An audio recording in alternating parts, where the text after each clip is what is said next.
In our first talk, I've said that as time and condition permitted, we would also go a little further into anecdotes about General Albert Pike, and perhaps one that would be of interest is rather an evidence of his literary skill, his power of expression, and something of the inner poetry of the man, which made it possible for him to be so faithful an interpreter of works themselves deeply and reverently poetic.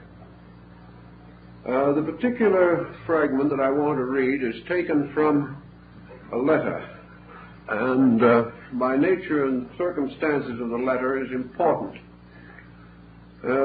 Early in 1891, one of General Pike's very close friends passed on, one whom he regarded with peculiar and profound affection. And in conformity with the practices of the Masonic order, when an active member of the 33rd degree passes on, it was customary to send certain announcements and instructions to the various Masonic bodies. This is the subject of the particular letter, which is written in the Orient of Washington, District of Columbia, the 10th day of March, 1891. Unto the bodies and brethren of our obedience, Shalom, which means, as I said last week, peace.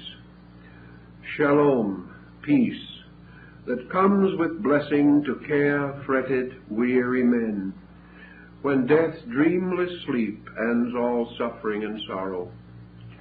Because it may be that after a little while, long illness will cause total disability, I must endeavor to perform with feeble hand and confused mind this pious duty to the memory of one who was my dearest friend, and whose death is my infinite loss and deprivation irreparable.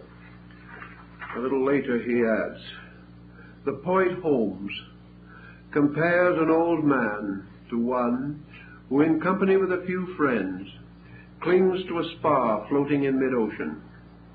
From it, one after another, weakened in and weary of the struggle of life, drops off into the sea, wherein is no trace of what has been, nor foreshadow of what may come, until at last only one survives, and with the illimitable sea around and under him, and the illimitable sky above him, he is the loneliest creature that lives in all the world.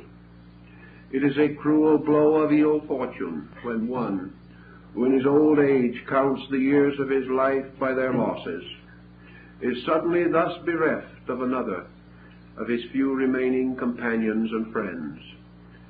For to live in the joy that is past, of companionship and good offices, is to live in the remembrance of a dream that faints and fades away, and there is no hope of any new joy of like companionship to come.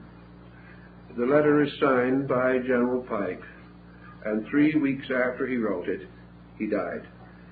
It is his last official document to the Masonic order.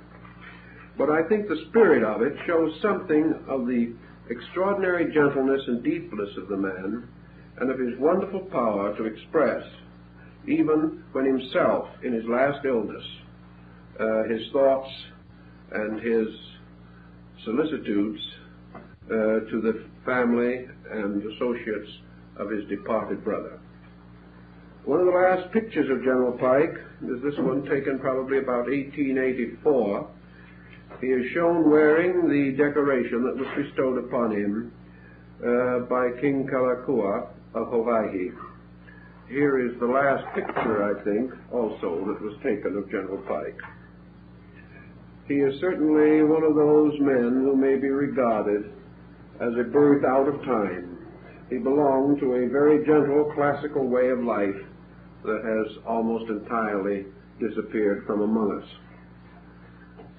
So we have another little episode in his life, and as time goes on we will try to bring in others. But I think for the reason of the weight of our subject tonight that we should proceed with our major trend. Many friends and those interested are aware that Freemasonry contains certain symbolic teachings and ideas, and that in particular the Scottish degrees, so named for some peculiar reason because they originated in France, this particular group of degrees is involved in a long and panoramic analysis and study of the great symbolisms and teachings of the world, in an effort, so to say, to restore in the mind of the beholder something of the long and wonderful tradition of human effort and human achievement. We have already said that General Pike was one of the earliest American students of the Zen language, and also a great student of Sanskrit. Early in his researches, he came to certain conclusions about the origin of Indian culture, and he was deeply and strongly influenced by the Zarathustrian religion. Because of this deep interest, fragments from his researches are to be found in the liturgies and legendas of the rites, and in every instance they are treated with the greatest dignity and solemnity. He was one of the early scholars who, in the study of Indic tradition, was deeply impressed by the importance of the early Iranian contribution to the great flowering of Indian culture. And I think the fact that he made his own translations of the Zendavesta and many other of the Persian sacred and classical writings, and also an original translation of most of the Mahabharata and the Institutes of Manu, that we see he was a serious person, and that his vision in this matter should be as advanced and contemporary as it is rather surprising when we realize that in his day there was very little work in this field in the United States. Yet the book with which we are concerned, and from which we will make a few quotations to show the spirit of his researches, was first published in 1871, so that we realize that he was quite a pioneer in this particular field. We may not be inclined to associate Masonic scholarship with these matters, but as we go further we will realize that Masonry did produce a number of very good scholars, such as Gould, Mackay, Oliver, and Pike. All of these men were students of comparative religion. Each one of them, from his own particular facet, his own approach to the broad field, was convinced of its essential importance. Each of these men also was basically an idealist. He believed in values, he believed in religion, he believed in the spiritual life of man. And this dedication also reveals itself through the things that he wrote and said. Now, it is impossible in a manner which is entirely satisfactory, in as brief a survey as we can make of the general pattern, to involve ourselves in all of the bypaths into which the general traveled and explored along his way of thought. I've noticed that in 4 or 5 pages, for example, he will make fairly elaborate references to 7 or 8 different religious systems with certain specific details. This becomes a little too complicated for our present purpose, so that it will be necessary to try to find out certain of his basic opinions and teachings and feelings on this important subject.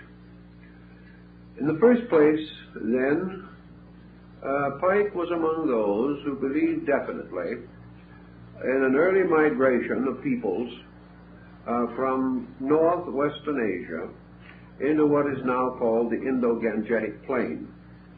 He believed that these people brought with them a tremendous wealth of literature, in the sense not so much of books as of traditions and root material from which a great literature could gradually develop and unfold. In other words, they brought the ideas, they brought the teachings of something, and that is one of the things that General Pike was very interested in discovering, if possible, what they did bring and why and how they came to bring it.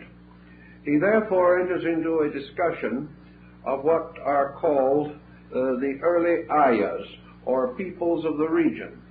And Pike comes to the conclusion that the term Arya, meaning apparently the selected, or the anointed, or the set apart, or the placed in some unique and holy condition for things to come, that this term was not strictly applicable to a race, and that we have therefore made a certain mistake, he feels, I am speaking from his point of view, that we have made a mistake in assuming that the fact that these people were called the Aryas makes it follow inevitably that they were exclusively what we call Aryan Hindus. He did not believe that such was the case.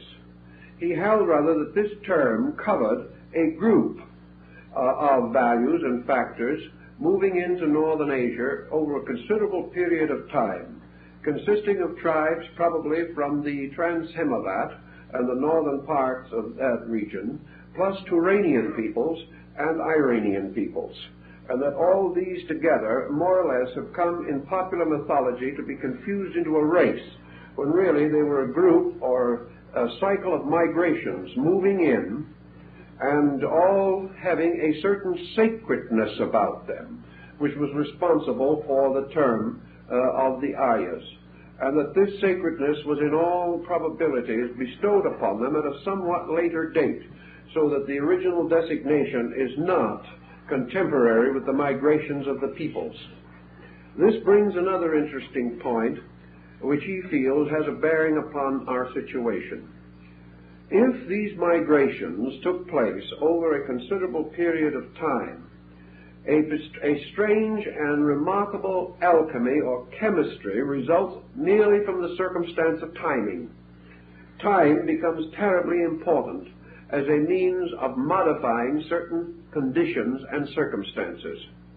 A people, for example, moving from one area into another in ancient times, carried practically their entire culture with them.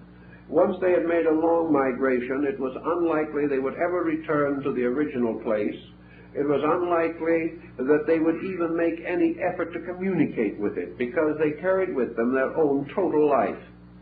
Thus they would center into a new locality, perhaps climatically different, inhabited probably, as in the case of India, by earlier peoples, still functioning, particularly the Dravidian culture.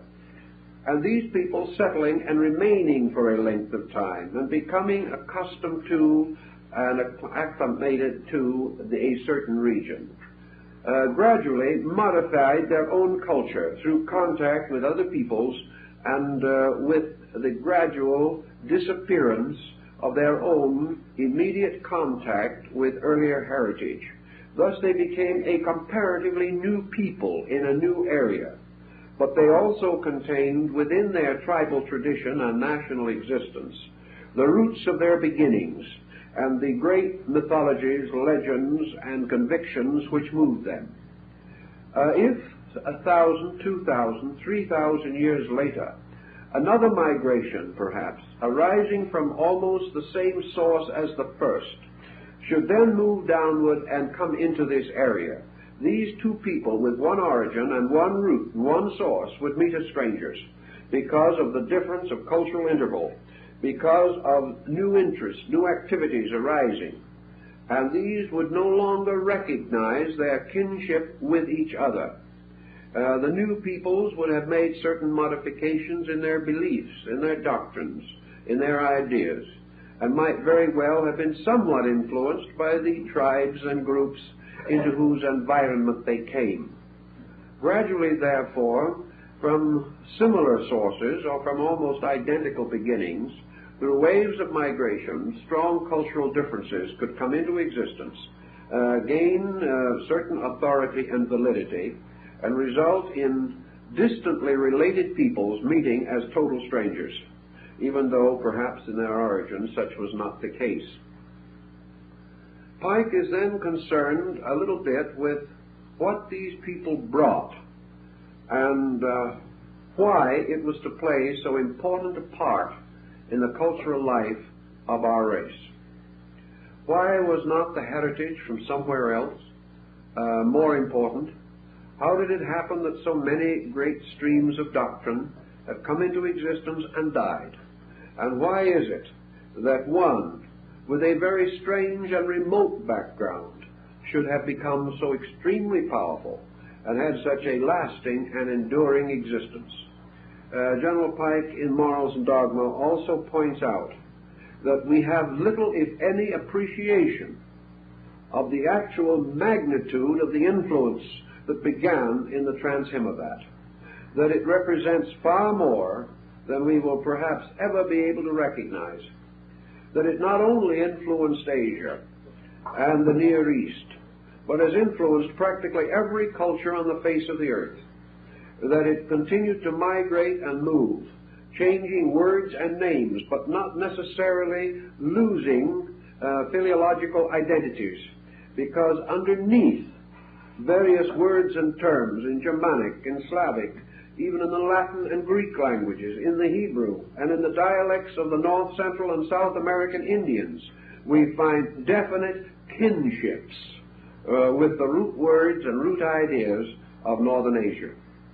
Therefore, we can say with reasonable certainty in his thinking that there is practically no religion, no philosophy, and no science known to man which has not in some way been strengthened, encouraged, motivated, propelled forward, enriched by this original power that came from North Asia. Recognizing, therefore, that Asia seems to have conferred an impulse upon the whole world, Pike comes to the inevitable conclusion that there was something profoundly important, something undeniably forceful, something which man himself simply refused to permit to die.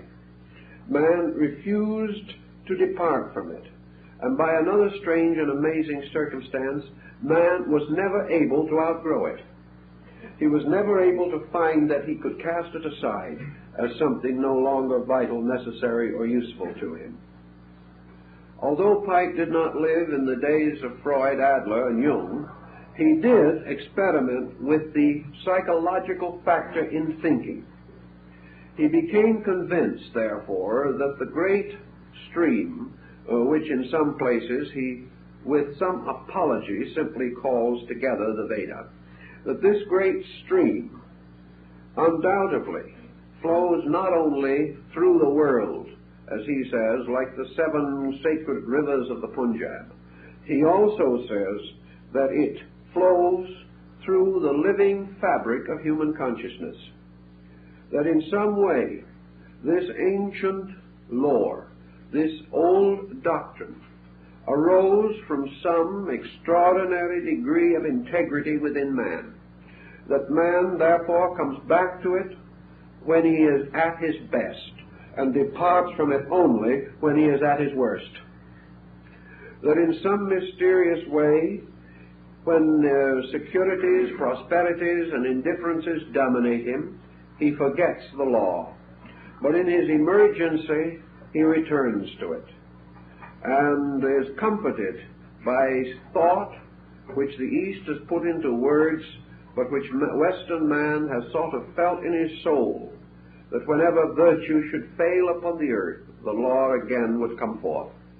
That this something, therefore, is essentially part of the total psychology of man, and that no other stream of lore, no other great symbolic structure of belief has touched man so deeply, held his consciousness so firmly, or required such periodic restatement in order that man himself might keep faith with himself. And from the time in which Pike lived and from the general attitudes of the day, I think his position in this was that of a very liberal and sincere man with a deep appreciation of values. Concerning the entire problem further, Pike goes back still beyond this, and he divides the concept of man concerning the origin of sacred things into two essential schools of belief. One is the belief that man is strengthened or ordained in the beginning of his existence by revelation. In other words, that at the root of the great spiritual tradition of the race, which he identifies always with this great Eastern complex of motions, that this motion began as mythology or legendary or lore would seem to sustain, by the pronouncements of sacred persons whose individualities and personalities are really beyond our understanding, and whose existence is so shadowy that we can scarcely delineate it. Therefore, there is the belief that certain beliefs, certain doctrines, certain systems have endurance, have inevitability and infallibility because they are revealed by God to prophets, to teachers, to messiahs, to patriarchs, and that this great motion of peoples carried with it from its root land a divine revelation, a revelation apart, a revelation to which the people and their descendants continually rededicated themselves, a revelation which in good times was strong and in poor times was weak, a revelation frequently confused and corrupted, but ever rising phoenix-like from the ashes of its own dead. This concept that these things came from an independent source, from a source beyond and above man, came by way of mediators, came by way of persons who through one circumstance or another were brought, like Moses or Zoroaster, into the presence of the Most High and received the direct word of truth from those roots and sources which human beings normally cannot approach, and nor can they fully comprehend. Then Pike points out that there is a second line of tradition that also must be given a certain amount of weight, namely that man's spiritual insight arises not from revelation, but from insight within himself, which is the root of a kind of revelation. In other words, that the human being is actually releasing through his own nature that God quality within himself, that power of internal, veritable cognition, by which man causes his doctrines, his philosophies, his religions, his arts, and his sciences to come forth out of himself. That in coming forth out of himself, and therefore not following the theological structure of revelation, should not be regarded as conflict. It would only be regarded as an effort to understand the working of the one supreme power at the root of existence. Whether this working is from the sky, or from strange supernatural beings, or whether this working is outward through creation itself, Pike, I think, is inclined somewhat to value the second point of view. He believes that the gods working in the roots of time work not upon but through men, and that from the earliest time man's search for light was always the effort to release his own godhood, a spontaneous divine power within himself that would not and could not be repressed, and that therefore true revelation was also insight, and insight was revelation, and these two cannot be completely separated. for the internal life of man shares the eternity of all other things. And whether we regard this revelation as coming from the furthermost or from the innermost, either way we regard it, it is the same thing. Therefore, there is no need to say that insight or growth by experience is less sacred as a source of tradition or a source of valid knowledge than revelation itself. One, things are revealed to man. By the other, man reveals things through himself, and they become known to himself. This situation then led Pike to the beginning of his study of the great symbolic processes which he sensed at the root of these great teachings.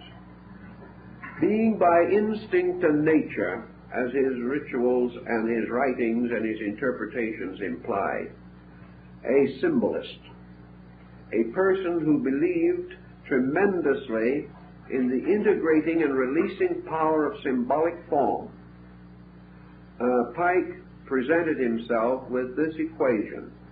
He presented himself with man standing as an aboriginal being upon the surface of the earth, surrounded by stars, mountains, valleys, beholding everywhere the infinite workings of universal law. Man stood like a newborn child with eyes first opening, perceiving all things with the first natural emotion of his kind, wonder. Nothing seemed natural. Nothing seemed commonplace. Nothing was ordinary.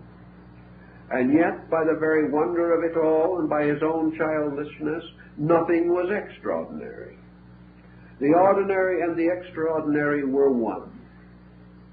The wonderful and the real were not divided. Man contemplated the mysteries of existence without the kind of awe that we know, but with the wondering insight of childhood. He did not have the false indication or inclination to bow down and venerate. Like the small child, he had only the inclination to accept, the inclination to reach out his hands to the sun, reach out his hands to the moon. The distances meant nothing to his primordial thinking. The stars were only what they seemed to be. But whatever they were wonderful. And most of all, this wonder gradually focused itself upon those things nearest to man. The wonders of the sky, of the heavens, of the seasons, the strange mysteries of existence, the storms, the lightning, and the thunders, all the mysterious flames that rose in the sky from the great blazing altar of Agni, all these things became one group of wonders. But these wonders were so superior, so aloof, so strange and universal in themselves, that man did not immediately feel the need to examine them. Perhaps he lacked the audacity of modern man, who will examine anything, whether he discovers anything reasonable or not, he will continue to examine. But man then, by nature of his own existence and by his own circumstances, began to experience other wonders. And some of these wonders that he experienced were not so wonderful. They were, many of them, terrifying. The sky normally did not terrify him unless a great storm moved across it. But the animal terrified him. The strange gleaming eyes of night, representing some beast waiting. This terrified him. The individual was also perturbed and concerned by certain things that he beheld happening to himself. He experienced the mystery of birth. He saw childhood and youth. He saw maturity and age. He saw decrepitude and death. These things came directly to himself. He experienced pain. He began to feel the pang of loss He began within his own strange, simple nature to gather up heaps of stones or pebbles or shells or bright rocks and say, these are mine. Then somebody else would take them away from him. And slowly the wonders of the heavens remained a strange palace of gods beyond, but the wonders of the earth became a source of concern, a certain fretfulness, a certain disillusionment. Man began to sense that in this great world of wonders he was curiously and strangely weak, that he seemed separate from great things and bound to small ones, that he had to fight the problems of hunger and shelter, and he had to grope his way to the mystery of fire. He had to learn to defend himself. He had to learn so many lessons that little by little a division took place in his psychology, in his thinking. He divided life into two things, what we might term theoretical and practical. There was no division, actually, but theoretical things were grandeurs that did not directly touch him. Practical things were infirmities that he had to face every day. And in spite of everything, we see it in children growing around us. This division takes place. And by this very division, General Pike points out, the gods inevitably began to retire to the sky, because they were not quite available when man needed them here. The gods, the greatnesses, the great powers became less and less immediately accessible to man. He did try to recognize their values and their powers, but still, in spite of all his offerings, in spite of all his prayers, in spite of all his acceptances and his rejections, life came and life went. Over these strange inevitables, therefore, it seemed that even the gods had not control. And the believer and the unbeliever came finally to the common grave. Out of these situations, these modifications, another important factor seemed to arise in the early consciousness of these ancestral peoples, and that particularly had to do with the linking of heaven and earth. And in the early linking of heaven and earth, man, not yet thoroughly aware of value, inclined like the primitive American aborigine of the poem to see God in fire and hear him in the winds, this primitive man, began to pray, began to ask, began to beseech, sought ways of turning in some mysterious manner to the All-Father, who his instinct told him he needed. And he turned to this great world around him in search for parent, in search for that to which he could confide, that which would understand, that which had the strength and power to make all things right out of its own inevitable sufficiency. And out of the contemplation of stars and planets and rivers and seas, and out of man's common need, and out of his turning his eyes from his need toward the source of his help, slowly, as General Pike tells us, the strange, dim, but inevitable image of deity arose. Arose because man inwardly experienced it. Rose because he could cast the shadow of his own dreams upon the clouds. Rose because he demanded it, invoked it by the strangest and most subtle magic of all, the magic of necessity. And so, by degrees, the individual began to change the world, changing the world into mine and not mine, into heaven, earth, and hell, into wisdom and ignorance, into hate and love, and to all these polarizations with which we have gradually come to be familiar. Because this process was strangely natural, because there was about it this integrity that we do not appreciate perhaps in our confused time. It might be well to draw an analogy or take an example that would tell us something of what we mean.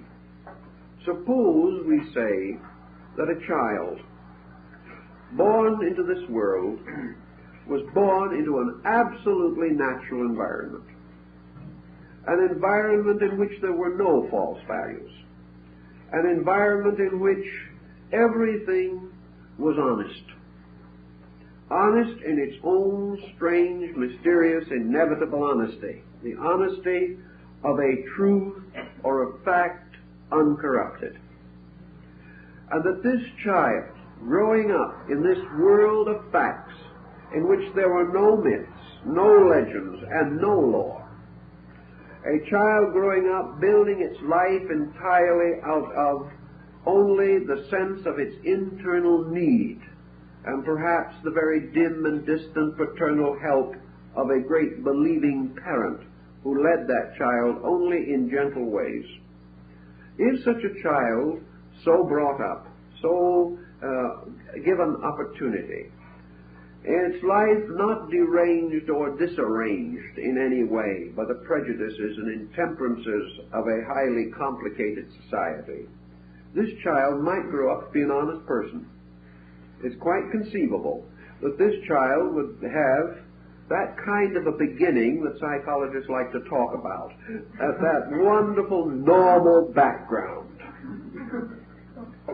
Well, perhaps, as Pike points out, the reason why the light of life has come from the ages is because in some mysterious way these progenitors, these first uninvolved peoples, these peoples that have not yet learned to hate, these people who lived close to reality, that in some way they are the basis of the strength that we possess.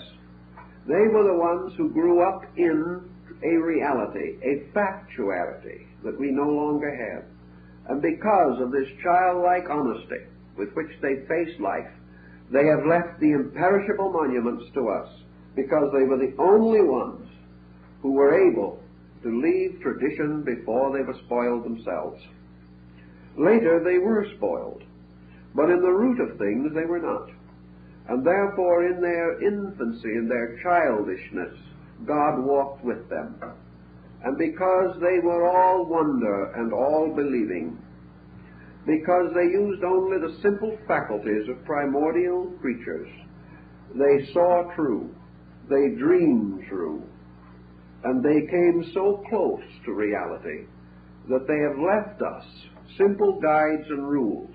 And what we call progress is our own eternal effort to be as simple as they were, to rediscover the directness of something which we have lost.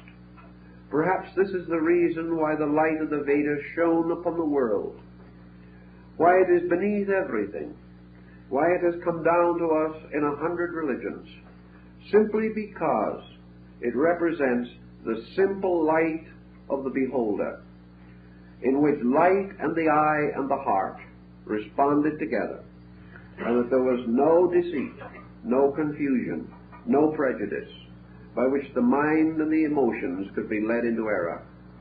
Perhaps for another example, we might pause for a moment and contemplate the effort of Gautama Buddha to restore this situation. Pike has many things to say about this. We're not here today or this evening to compare Buddhism and ancient Aryan Hinduism, but we are only trying to make a point, namely the point that we brought out last week, this mysterious power of essential cognition, that the only way to see truth is to see without preconception. The only way to intuit truly is this mysterious quietude which we must cultivate, by means of which we can truly be still and know.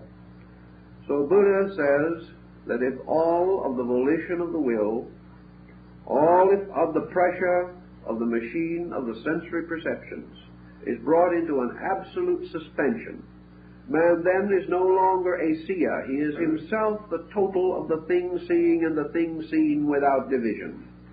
In this situation he cannot be deceived, because no man can be deceived who does not first deceive himself. Thus these primitive people, not being smart enough to deceive themselves, have left us a heritage relatively free of deceit. There may be many other explanations, but because of the situation we have, perhaps that is far enough in the general's thinking to show that particular phase of his mind and how he attempted to work with these problems. In his study, therefore, Pike first establishes what he might term or considers to be one of the most primitive and valid forms of human worship, and that is what he calls the worship of nature. He tells us that these ancient peoples, because of their peculiar insight, did not see nature as we do. We see nature as body. Ancient man saw nature as soul or life. We see nature as procreation. He saw it as psychic generation. We see nature as an arena or area of confused actions. He saw nature as a field of eternal motion. To him, therefore, the worship of nature did not mean that he bowed down to any ordinary weed or spear of grass that came along. Rather, man sought for and found the psychic life of nature. He saw nature as soul moving through body. He saw nature as a kind of wonderful living entity. And early in his thinking, he came to the inevitable conclusion that nature was just as much alive as he was.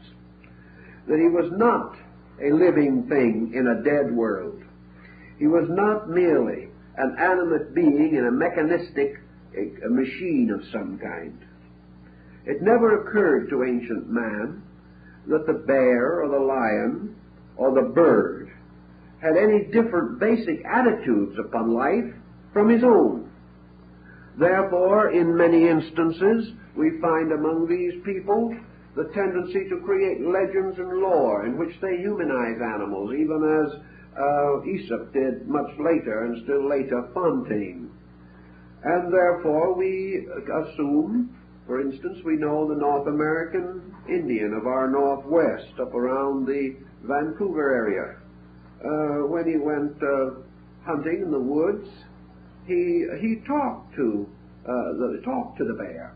When the Indian of the plain killed a buffalo, he made a ceremony, smoked the pipe of peace to the soul of the buffalo, sat down and talked with it, just as you would with another person, explaining that he was not out hunting because he wanted to kill something, but because he had to live, and therefore that he really sincerely hoped that his need would be understood, and sometime, if by transmigration he should become a buffalo, he would be perfectly willing to let a hunter kill him for the same reason. They had a really heart-to-heart talk about this thing, because it did not occur to this man that the world was different from himself.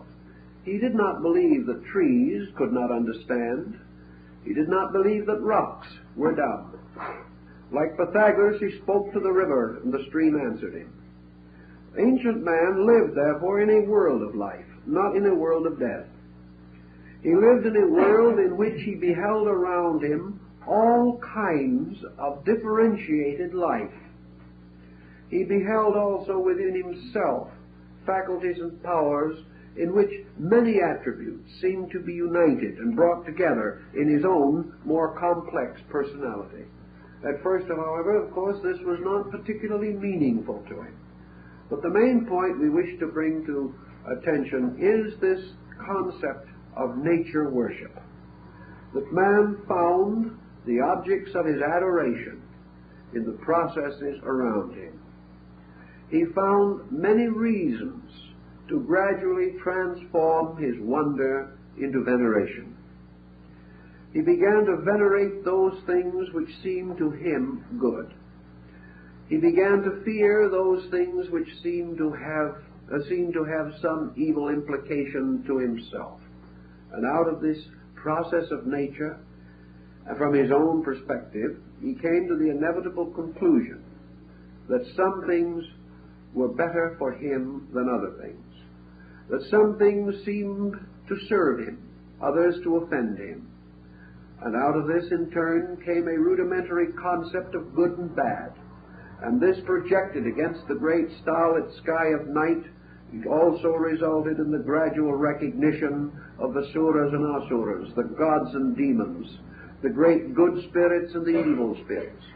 And just as in his own world there was the conflict of good and evil, so war began in heaven. And all the different problems that he faced, he saw parallels for in the world around him. Gradually his unfolding faculties investigating things, to point out one of the ancient adages, that the more he saw, the more completely he became frightened. While he accepted without question, he was at peace. The moment he questioned, he found proof for questioning. Whatever he looked for, he found. And in this seeking and finding, good and bad, simple doctrines and simple ideas gradually became more and more involved, until out of them the ages have produced most complicated theological systems. Primitive man, Pike tells us without reservation, as we have said, regarded the world as alive. Plato refers to it as the holy animal crawling through the sky. Ancient peoples, some felt that the world was a great turtle. Others that it was an elephant standing on a turtle's back. But whatever they thought it was alive. It was the body of a great being.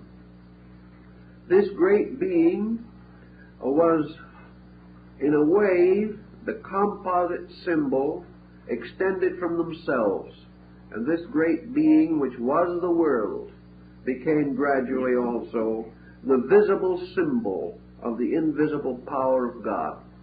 And as man is a soul in a body, so God is a soul in a world.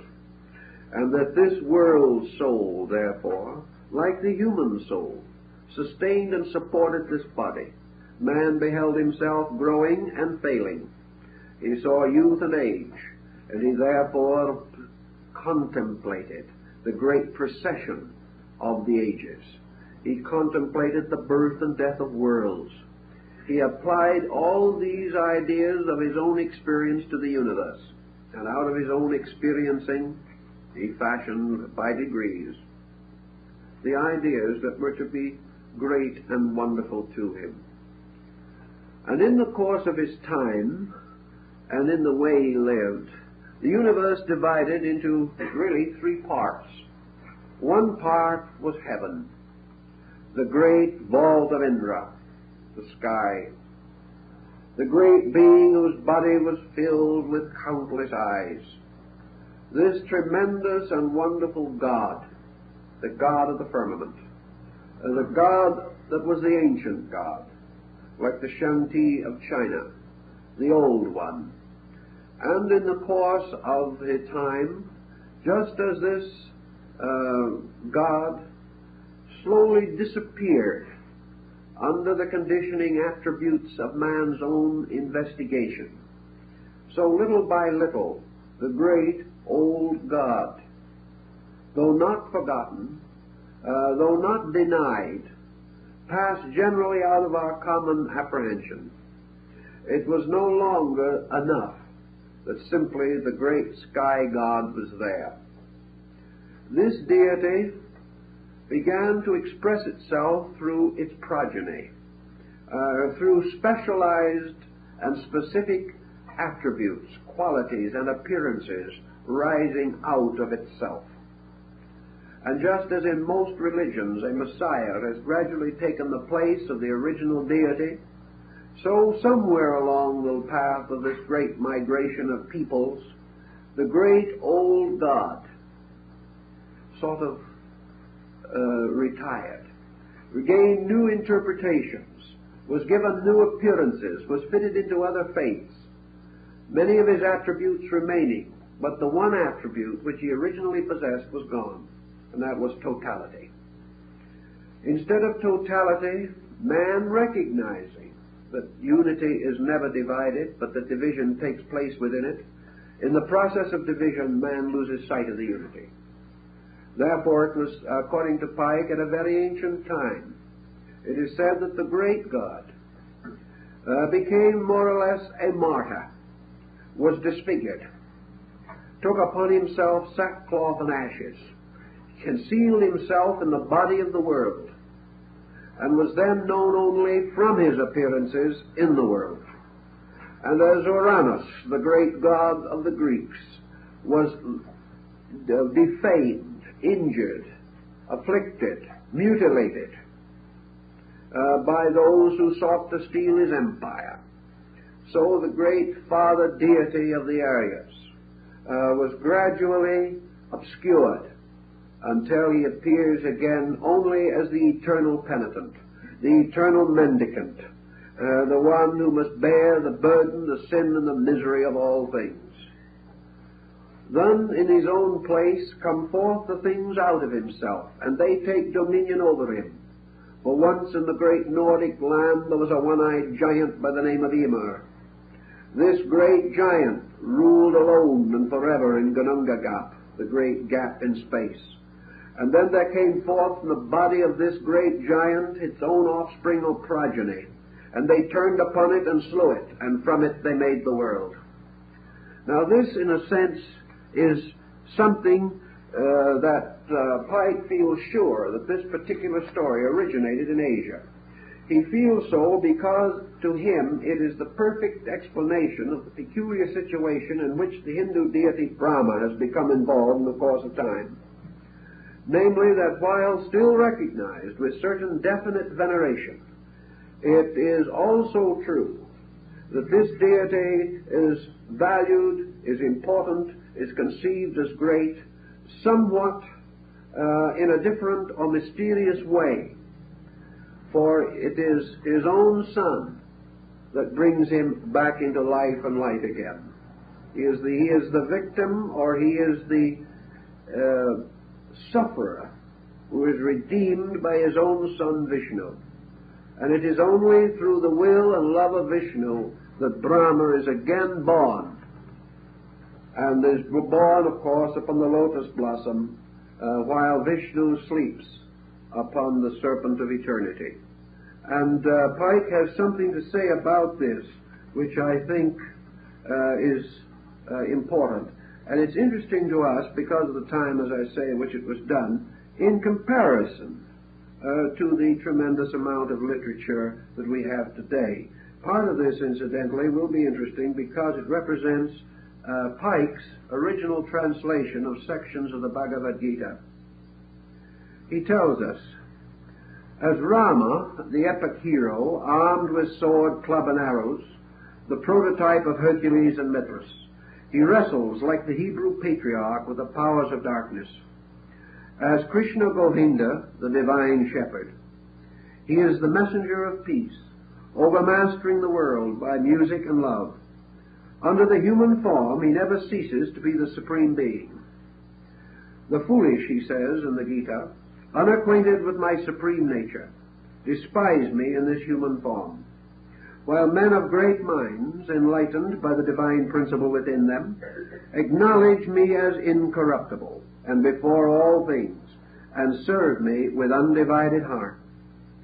I am not recognized by all, he says again, because concealed by the supernatural power which is in me. Yet to me are known all things past, present, and to come. I existed before Manu. I am the Most High God, the Creator of the world.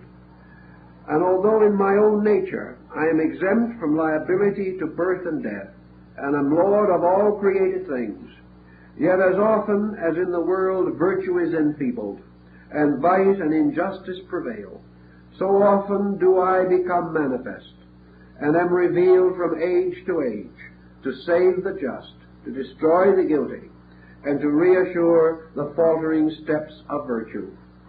He who acknowledgeth me as even so, doth not in quitting this mortal frame enter into another, for he entereth into me.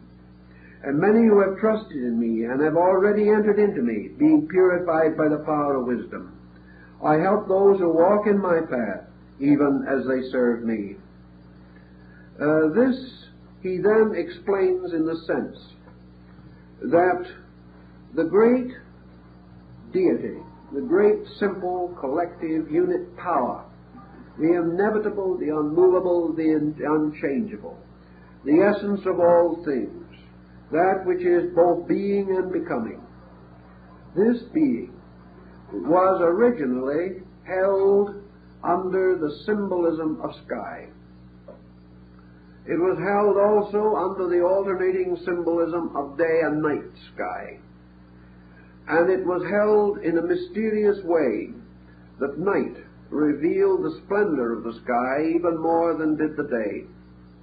Therefore, the sky in day was obvious or evident. The sky in night was a host of gods made visible by the setting of the sun.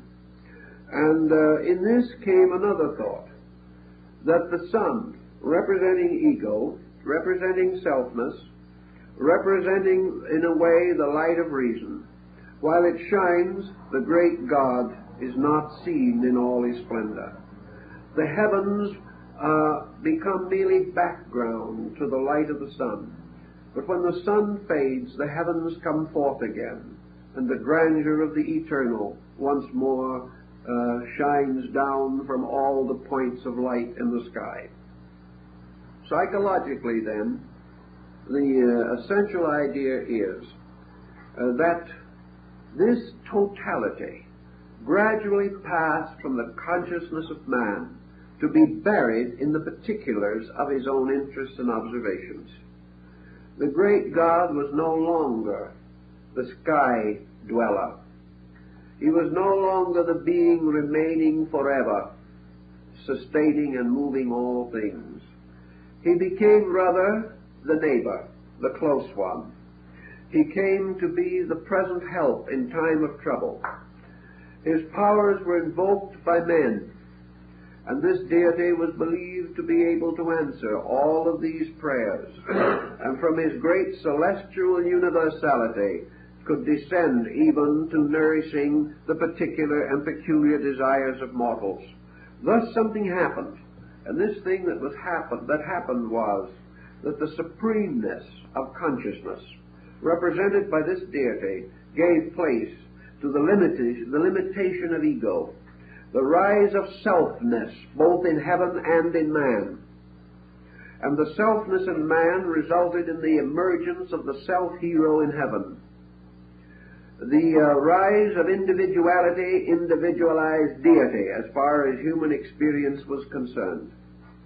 This again became a very important factor in the gradual rise of systems. Now, another point that Pike makes a great deal of is the emergence at a comparatively early time of groups, classes, or peoples, not only in the term of a great migration, but in the term of the common life of man.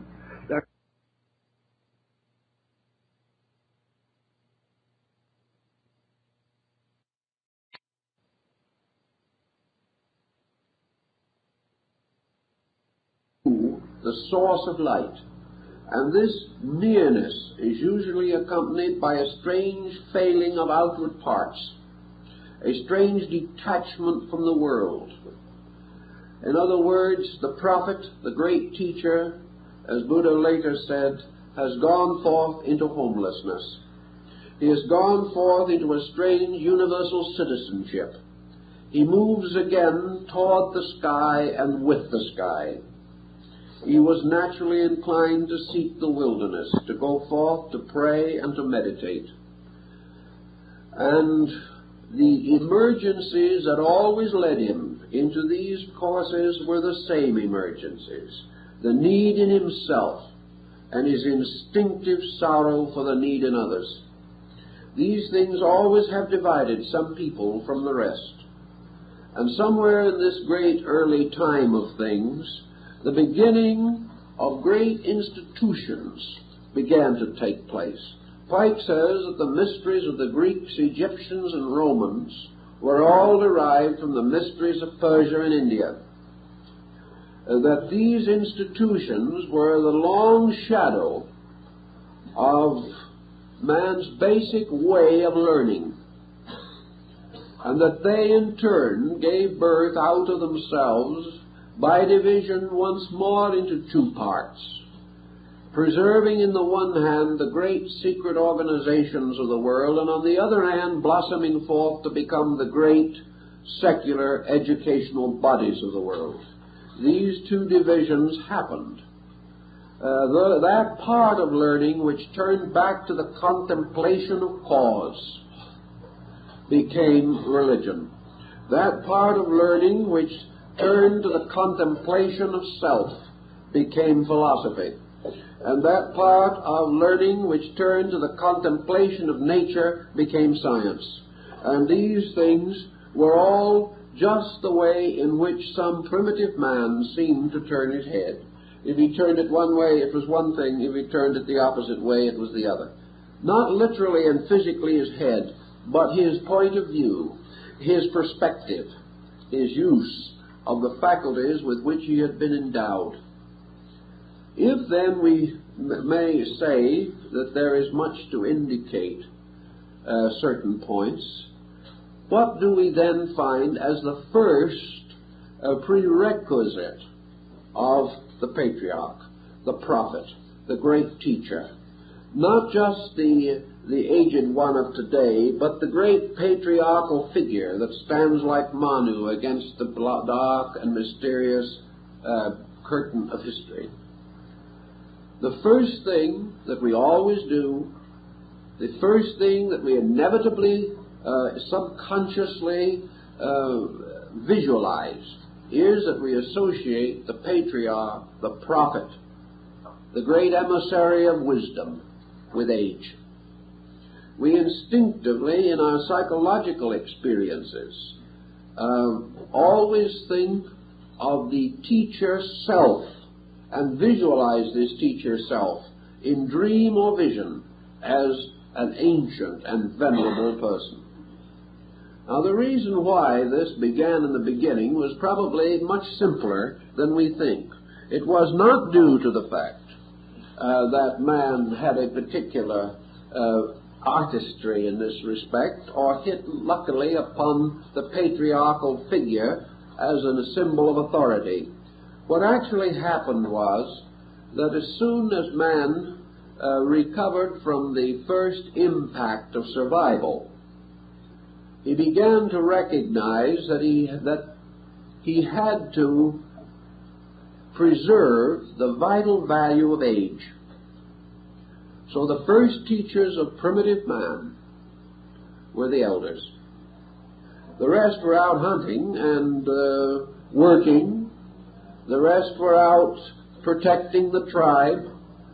But when the hunter grew too old to hunt, when the mother was no longer able to bear children, when the physical activities of the struggling people could no longer be borne by the decrepitude of years, age began to reveal from itself one other value, a great value. Age remembered. Age went back. Age began to speak with the wisdom of years, of experience.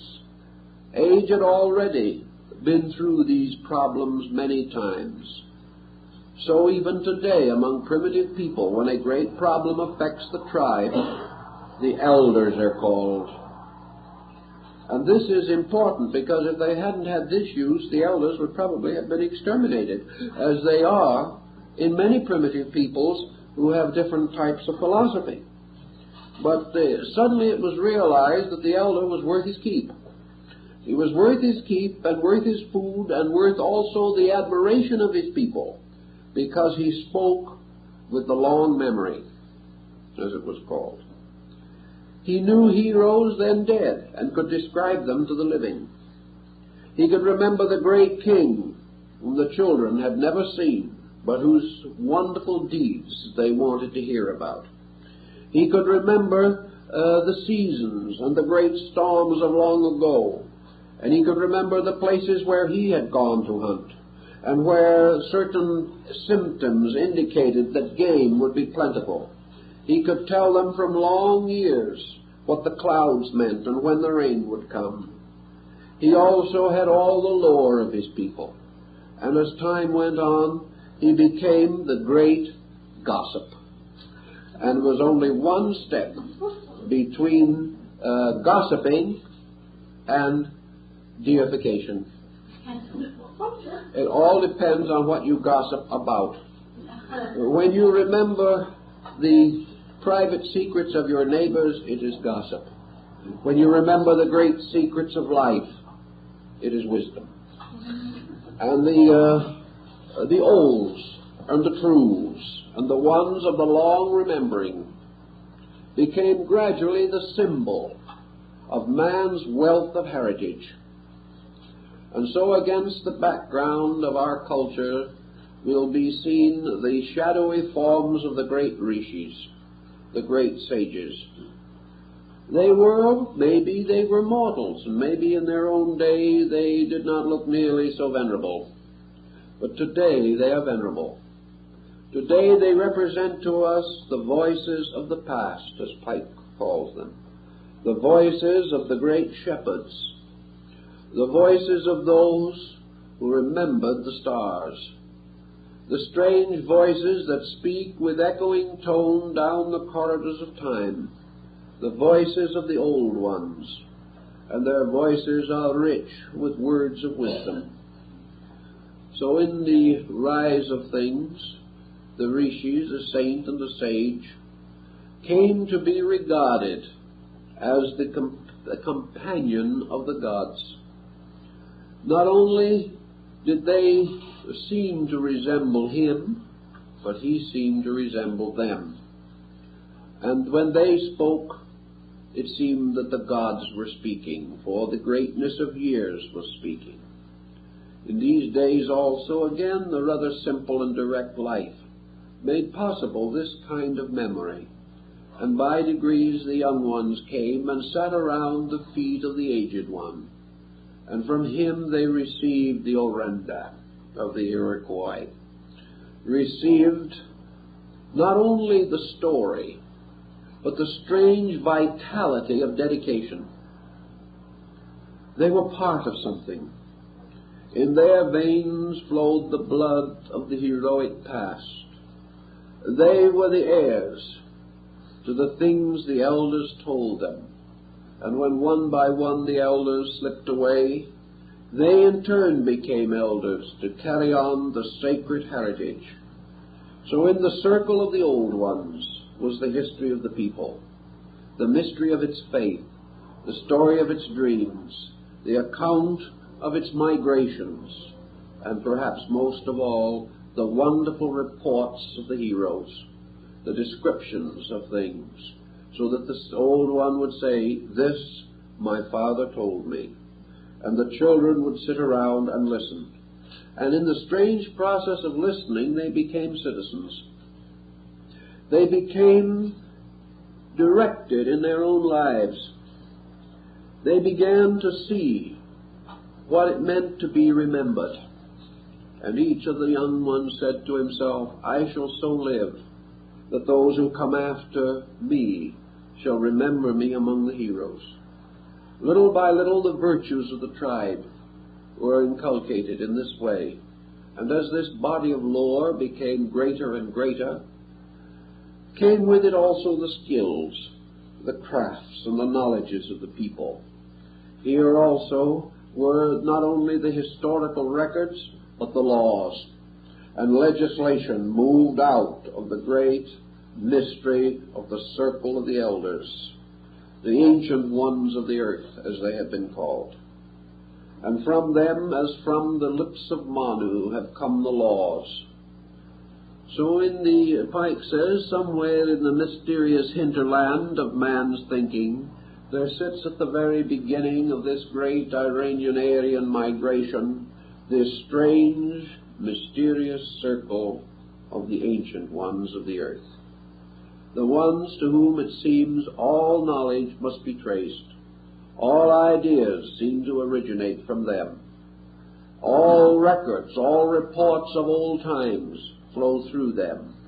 They are the link between man and his own origin, all the wonderful things that he wants to know and he wants to believe. Now, is it really actually a fantasy at all, or is this a sober truth? I'm inclined to think, from experiences with so-called primitive peoples, that this is actually the sober truth. This actually happened. Because I know that today I could go into a primitive society and I would find that this is the way they live.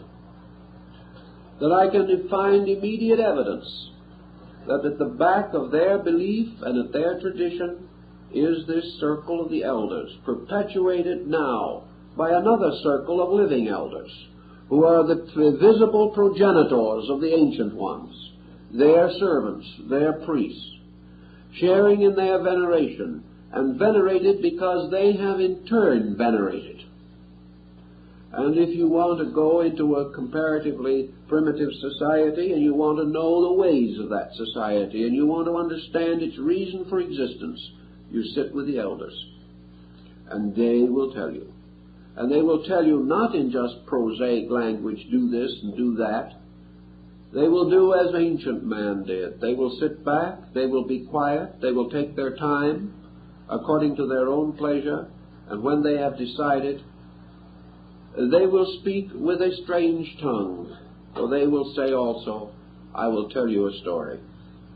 And whether this story is the Vedas or the book of Genesis, it is still the story that has come down from the olds. And as time went along and these things became more integrated and knowledge became more pressing upon man, and his own experience required more and more levels of answers in order that he might maintain certain perspective, these circles took on a strange value.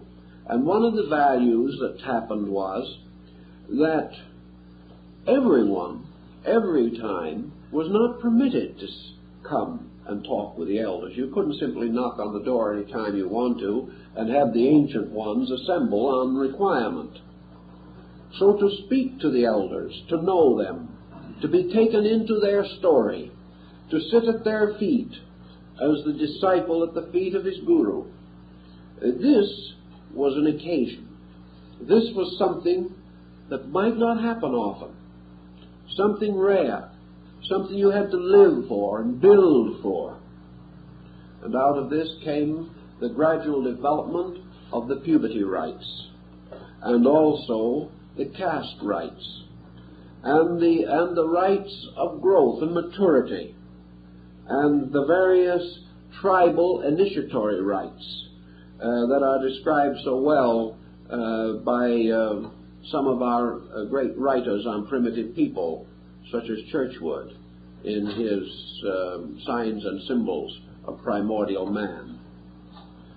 These rites were a sacred drama, a sacred institution, and acceptance into them was the beginning of the life of maturity in the tribe. Until you had received these rites, you were not responsible. Until you know it was not expected of you that you would do. But the moment you knew, you must do. Because to fail after we once possess knowledge is a grievous fault, but to fail without knowledge may only be a symbol of childishness. So when the time came for the child to become accepted into his people, he was purified, he was prepared, he was consecrated, he was tested and tried, and then, at the proper moment and with proper ceremony, he was brought to be instructed by the great teachers. These were the great teachers. He had met them all, perhaps, and played beside them in the village street. But when they gathered for this purpose, they were something else again. They were suddenly very grave and venerable people, sensing their own responsibility, the responsibility of carrying on to him the tradition that must not die. So, with proper ceremonies, he was tested, tried, and informed. And having been informed, in Egypt the child lock of hair was cut off, and his milk name was taken away from him, and his man name was given to him. And he was then expected to go out and carry his part of the burden of life, and to carry the responsibility of his people, and to be above reproach in character, because now he had seen. Now he knew the reason for his own existence, and he knew the great and wonderful story of his people. Therefore, in pride he should walk, with his head high, proud that he was part of so great and glorious a social structure. He must defend it with his life and honor and his worldly goods, and never betray it. Thus, out of this background came the gradual rise of the great mystery institutions of India, Persia, Egypt, Greece, and the Americas. Here also came gradually from these mystery institutions, as budding from an ancient stem, secular education as we know it. Gradually the importance of arts and crafts and sciences were emphasized in man's economic survival, and education became the transmission of man's acquired skills rather than the perpetuation of man's internal insight. So for lack of insight, his skills lead him into trouble. But the ancient system placed his moral character first and his vital attainments high in this pattern. Pythagoras of Samos, in the 6th century, traveled through most parts of the known world of his own day. He visited many of the great sanctuaries of the mysteries. He learned that the Egyptian of the cult of Osiris believed that their deity in the form of a sacred bull had been driven from India and had been brought from Asia into the temple. He learned of the indebtedness of these peoples to each other, and he also realized that if this great stream of the great Iranian-Aryan tradition did flow around the world, it flowed because of the existence of this great interrelated system of esoteric educational orders. Pythagoras discovered, and after reaching, visiting, and affiliating with more than 20 great religious groups, that in his day, this stream of tradition, moving from the East, was moving with an adequate mechanism, that this mechanism was a system of education that then prevailed, that this system of education, like tubes or pipes, channeled the great water of life, and that as late as the 2nd or 3rd century A.D., that actually the great religious centers of both East and West were in communication with each other, and that all these systems and all these channels recognized their common dependency upon one great stream of spiritual light. If this be so, and there seems much evidence to sustain it, then we can understand how this ancient river, falling from the head of the gods, did descend not only into the great Indo-Gangetic plain, but through the mysteries, flowed into Egypt, Greece, Samothrace, Sparta, Eleusis, to form the great rites of the Kabiri, and many other of the Dionysian cults. Orpheus came from the east to Greece, bringing the same tradition. And the reasons, therefore, perhaps, that we find traces of one religion under the numerous and almost countless separations of sects today is that religion in its turn, as we know it today, for what we call religion today really had no counterpart in the ancient world. But what we call religion today is really the opening of the doors of the ancient mystery temples and the flowing out of their teaching into a more democratic type of society. What we study in school today was once part of the mystery religion. It was the mystery religion that gave the world mathematics, that gave it art and literature, philosophy, medicine, and law. These things were all parts of the temple religions. But gradually they have flowed out into our more common way of life. But if they came from the mystery temples, and the mystery temples themselves came from a common tradition, and this tradition flowed from the northern parts of Asia, then we can easily see why some simple emblem or symbol, some statute, some name, some term we daily use now could well be traced back to this original source. It was in the light of this, of course, that Le Plongeon, exploring the mysteries of the Mayas and Quiche of Central America and studying their hieroglyphics, made to him the important discovery that because he had already been a student of Egyptian hieroglyphics, he could decipher most of those of the Western Hemisphere. He may not have been entirely correct, but he did establish, beyond any doubt, hundreds of parallels, not only in the symbolic and glyph forms, but actually in the pronunciation of words, so that the word for man, or the word for son, or the word for life, or the word for God, in the languages of the Old World and the New were identical. Thus these streams had to have flowed from somewhere.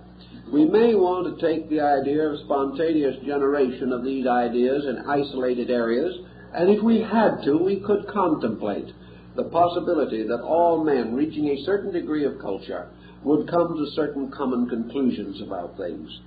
This would be suitable if we could not establish the bridges by means of which we know that in a still simpler way the migrations of peoples and the unfoldment of learning in all of its branches would carry this knowledge, this great stream, without strange, mysterious, or psychological circumstances.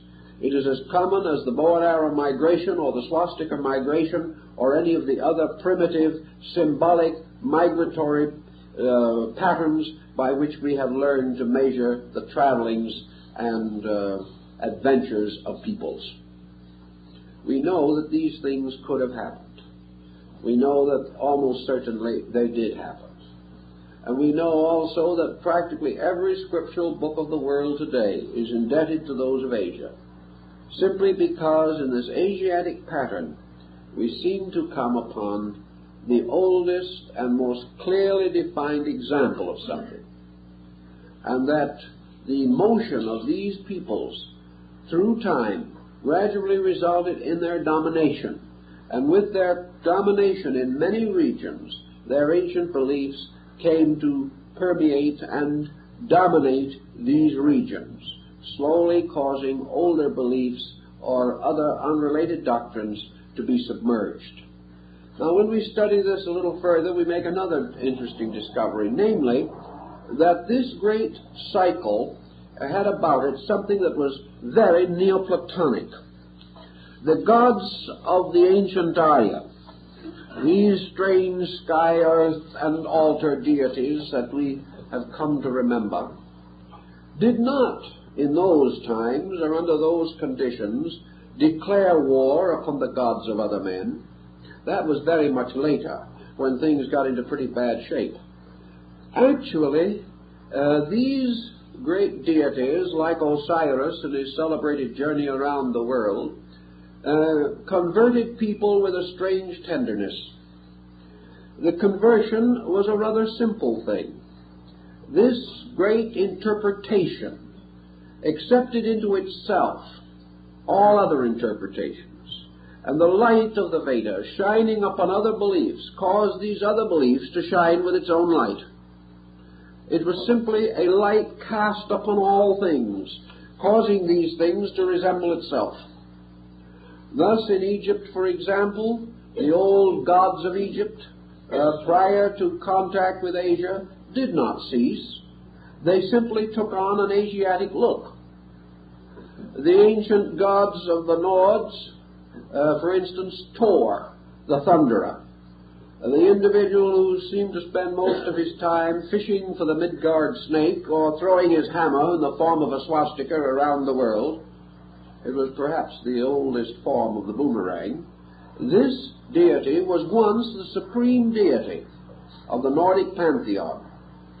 But later, when Odin, or the Teutonic Wotan, probably really Prince Sigi, a Scythian prince, came from Asia and came into domination in this area, he did not go to war with Thor. He did not destroy him. He did not say he was a false god. And when the great cult of Odin was set up at Uppsala in Scandinavia, Thor was invited to dinner with the rest. Thor became a member of the new family. Thor became merely an attribute. He became an embodiment of one of the characteristics of this new doctrine. So in many instances in the old legends we hear that saints going forth like Padmasambhava in Tibet, first of all converted all the demons, converted all the false gods, and made them all members of the true faith. It was a wonderful thing. It was done very nicely because these deities simply became repolarized so that they became the aspects and attributes of the new principle which was taking over. Thus, in practically all of these faiths among the ancient peoples, particularly back at about that time which we call the Dark Curtain of history, we see a marked change in the pattern of the divinities.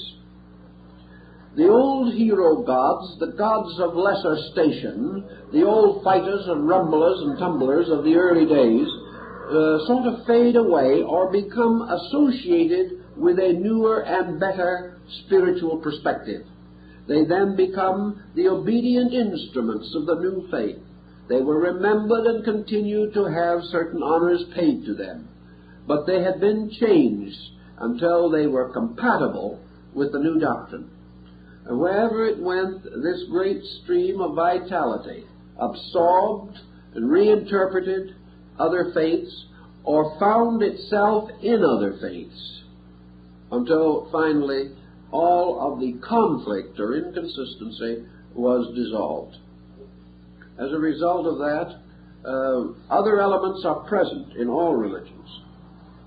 But the great basic elements of this tremendous tradition survived, and dominated, and continued.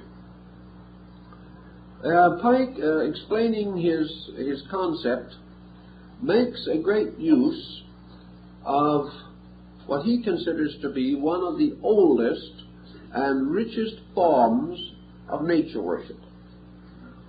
And he devotes in his writings many, many pages, including learned translations from Hebrew, Persian, even Coptic Greek, and a careful study of the available manuscripts and records of the Egyptians and of the East Indian people and the Chinese, to prove very definitely the supreme importance in the psychic descent of man's great stream of faith, the supreme importance of the symbolism of the worship of fire. Now, Pike is one of the first, of course, to remind his reader that the worship of fire is entirely a symbolic ceremony. Fire was no more worshipped by fire worshippers than the sun was by sun worshippers. Always fire became associated in an early time with life. Fire was the first discovery that completely altered and changed the destiny of man. Agni, the spirit of fire, like Prometheus, was one of the first great friends of man. Fire to primitive man had a series of mystical connotations. By means of fire, it seemed that man could create life. He became a magician. He could invoke radiance out of darkness. Fire had many, many meanings to him, but perhaps its greatest and most important meaning was life. Fire was a life in his keeping, a life that he could tend. Fire was upon an altar, and he could bring his offering to it, and he could protect the fire, and the fire became the symbol of his own stewardship to eternal life. Man began to associate the extensions of the symbolism of fire with innumerable moods and attitudes of his own. Even today, we have the term very closely associated with a great many of our psychological, most subtle implications of thinking. We say that an individual is inflamed with an idea. We say that he is fired by a purpose. We refer to the rise of intellectualism in man as the blazing forth of a spark. We know also that fire was associated with heat and warmth with body, and that death for man was the going away of the fire, going away of the heat, going away of the warmth. A Muslim scientist many centuries ago, attempting to determine the nature of the life in things, performed dissections or vivisections upon living animals.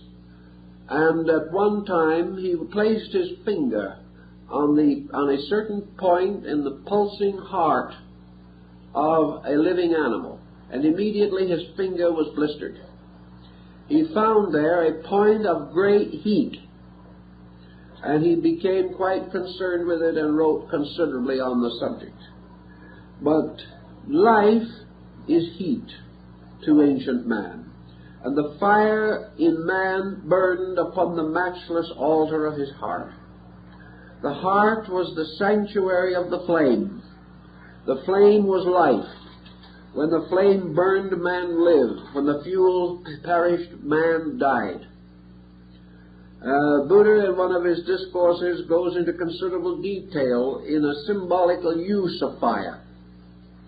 He explains, for example, that if every fire on earth was extinguished so that man never could see fire anywhere, and that all the storms and all the changes of nature were such that lightning would never strike, that no natural friction or reflection would ever cause a fire, so the world was without fire for 10,000 years.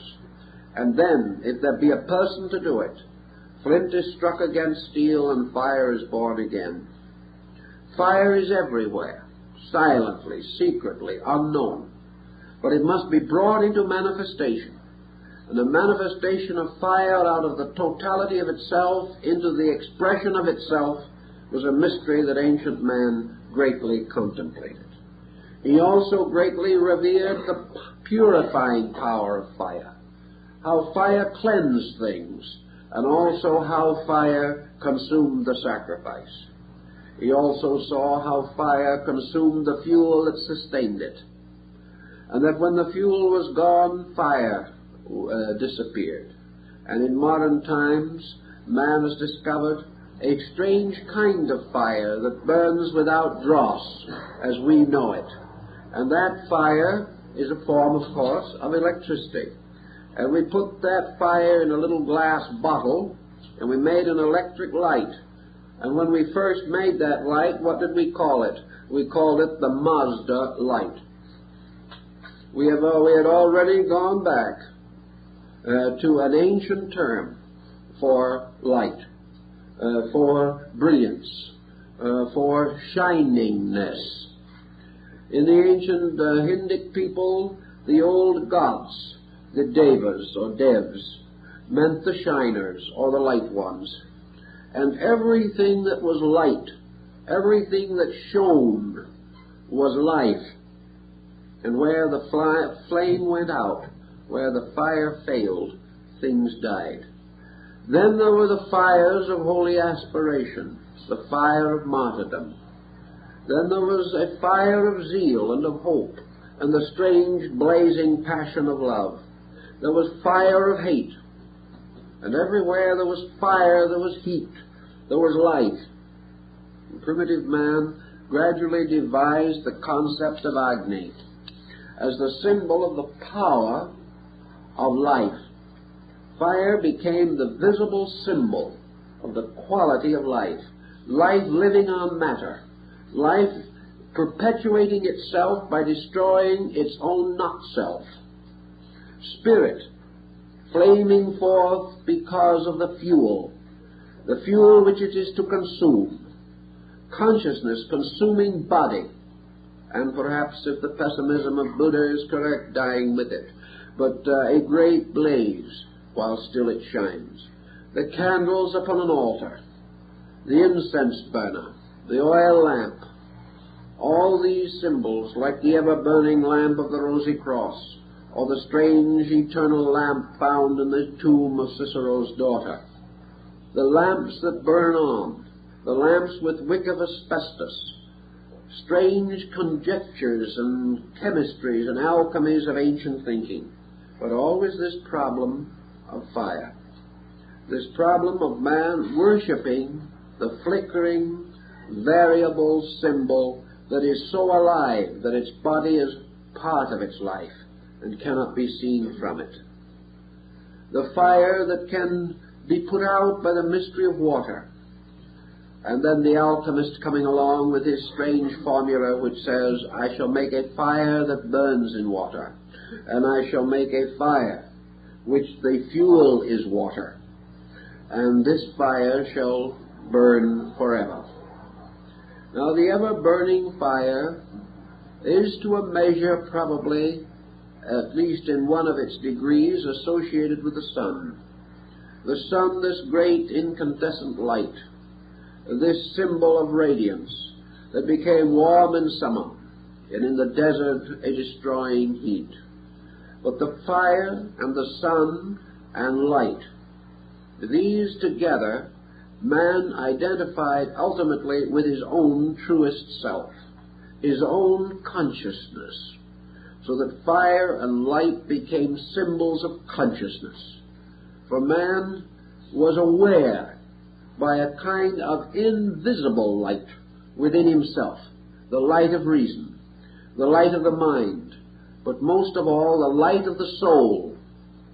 In the old early Rosicrucian symbolism, there is an ancient representation of Christian Rosenkreuz, the secret master of the Rosy Cross, reading a book by the light of a candle. There is some probability that the picture was originally taken from the familiar portrait of St. Jerome by Albert Pike. But in any event, the point is that by the light of a candle or a lamp or a fire, man reads a book. He reads also the mysterious living book by the light of consciousness within himself. So without the fire, the mind is meaningless. Without fire, love fails. Without fire, rationality is impossible. And this fire must be the fire of awareness, the fire of consciousness within the individual. For man reads not by the light of the sun on the outside alone. By that he sees the letters. But by the light of the sun in himself he sees the meaning. And that is the great and important difference. So the sun became also the symbol of meaningfulness. It became the symbol of true cognition. And fire was the sacred part in man. And as time went on, the fire was associated with the soul. And the soul was this beautiful, radiant, flaming part with an aureole-like existence. And this soul was the light in man. And the fire and the light also came to be representative of enlightenment and of the enlightened. And under this same thought we have in our own scriptures the mystery of the light of the world, the being that came to give light to every man, or to every creature that lived. For the very word Christ from Christos simply means the fuel of the flame. It represents the mysterious oil of baptism, but this is the oil which supports the flame. And the Eucharistic ceremony, and Melchizedek with the corn, wine, and oil, establishing the sacred sacrament. The oil is the symbol of the fuel of God, which if lit turns all of man into a strange, burning thing, burning with the power of the divine presence. So in the tabernacle we have the seven-branched candlestick. We have the great being of Revelation walking amidst the candlesticks with a blazing sword coming from his mouth. All these symbols go back to the old belief in fire. And fire, the holy aspiration which burns all decay. Fire, the divine desire of man to be one again with truth. Fire, the symbol of his everlasting and eternal covenant with life, causes each individual to be a keeper of the flame. And this ancient man strangely comprehended, because it was fire that gave him dominion over the world. And it could only mean that this fire was the symbol of the soul, for it was only the soul in him which enabled him to take dominion. It was only because this fire lighted his life, and that another fire from within himself blazed forth, that man could be other than a brute, and could achieve or attain other things than the beast could attain. So as we say, fire became the symbol of soul. It became the symbol of a covenant.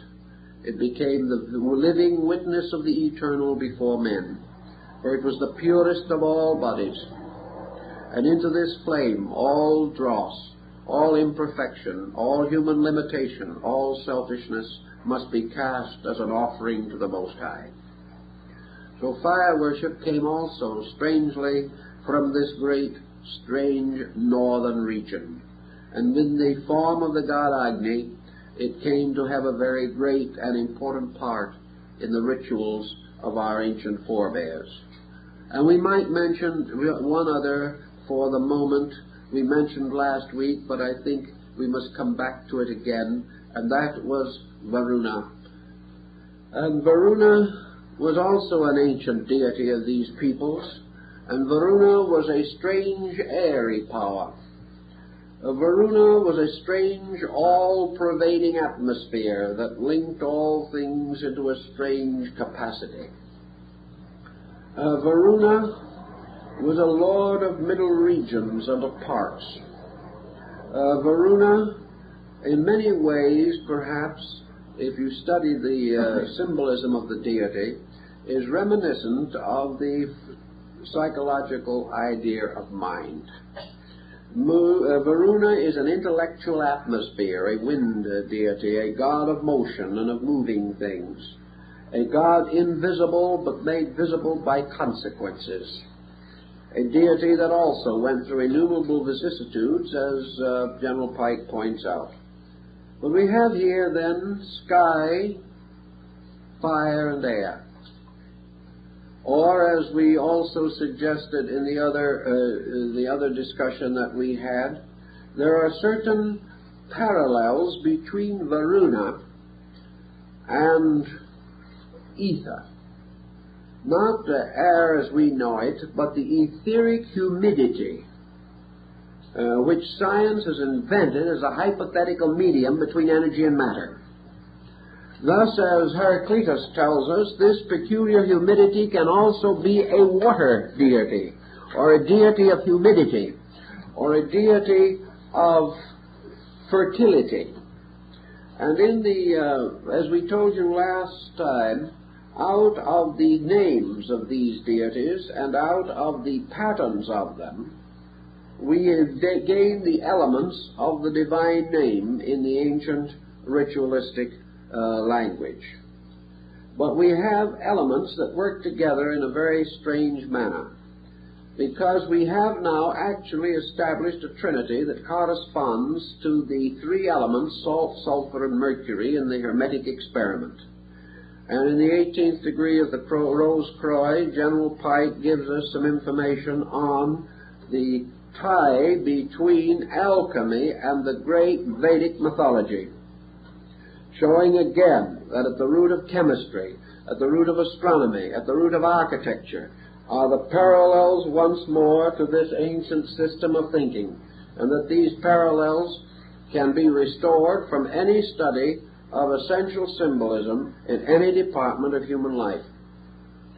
But we have the all-pervading, symbolized by the great 2.5-syllable monosyllable. We have then also fire, and we have air, or air-water, humidity, the ether of space, perhaps the energy or electric field of modern science. These things all working together give us a pattern of primordials, and we have various interpretations based upon the chemistry of these original factors. Mind, for example, as the bridge, the Bifrost, between Midgard and Valhalla. Mind arises in the form of the great world hero. The great world hero passes the mystery of fire.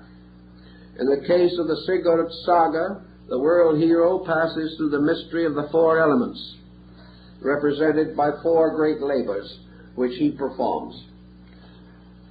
This mastery by the hero of the interval, the middle distance between the worlds, is very important.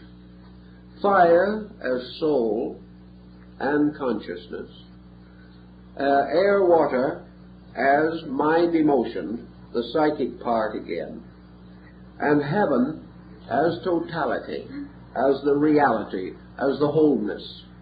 These together create a triangle or trinity, which emerges later for our contemplation in the Brahma Vishnu Shiva concept of creation, preservation, and reconstruction.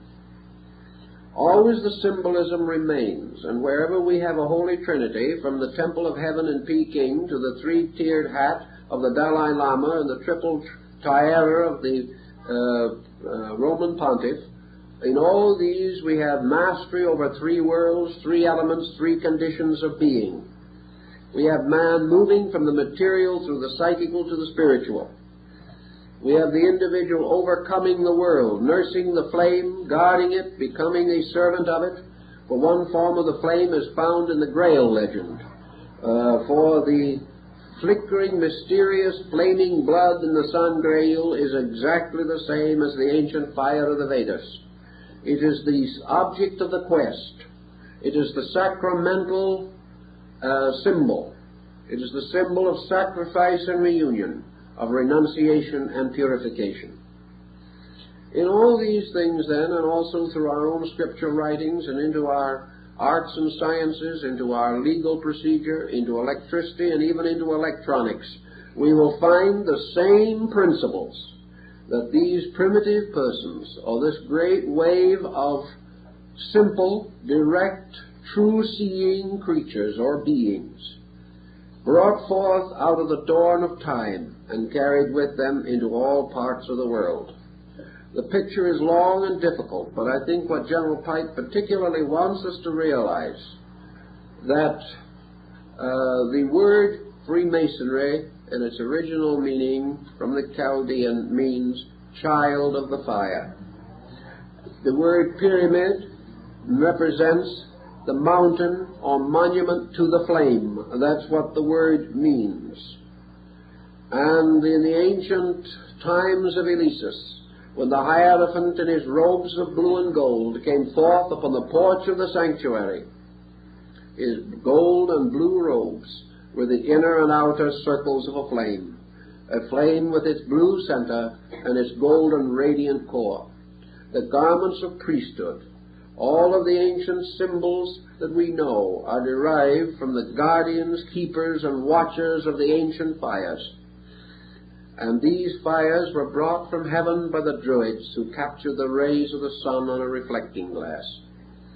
And all the fires of earth are to these sacred monuments reflections of the fires that burn forever in the heavens. And these fires are the eyes of the gods. And each of these eyes and each of these fires in turn is part of the great flame of the one God that lies at the root of things. We are sparks from the flame, and to the flame we will return. This, I think, is probably all we can do this evening, so we will continue with the good general next week.